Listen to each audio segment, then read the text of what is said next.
श्री गुरुदत्त जयंतीनिमित्त श्री गुरुदत्त मित्र मंडळ व श्री गुरुदत्त महिला एकता भजनी मंडळ प्रमोदनगर तर्फे पालखी सोहळा संपन्न।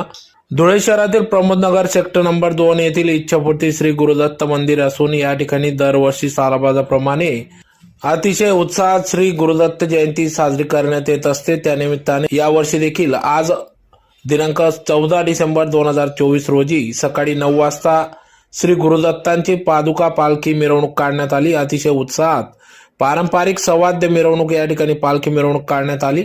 या ठिकाणी तर दुपारी 12 वाजता श्री गुरुदत्त जन्मोत्सव महाआरती होणार असून सायंकाळी 7 वाजता श्री दत्त भक्ती संगीत कार्यक्रम होणार असून लिम्का बुक ऑफ रेकॉर्ड विजेते गायक श्री पारिजात चव्हाण, डॉक्टर गायत्री चव्हाण यांच्या सुमधुर आवाजात भक्ती संगीत कार्यक्रम पार पडणार आहे। तर दिनांक 15 डिसेंबर 2024 रोजी सकाळी 11 वाजता महाआरती महाप्रसाद भंडाऱ्याचे आयोजन करण्यात आले असून याचा सर्व भाविक भक्तांनी लाभ घ्यावा असे आवाहन श्री गुरुदत्त मित्र मंडळ व श्री गुरुदत्त महिला एकता भजनी मंडळ प्रमोदनगर तर्फे करण्यात आले आहे। यावेळी महिला भजनी मंडळ यांनी देखील या ठिकाणी गुरुदत्त भगवान यांचे भजन या ठिकाणी सादर केले।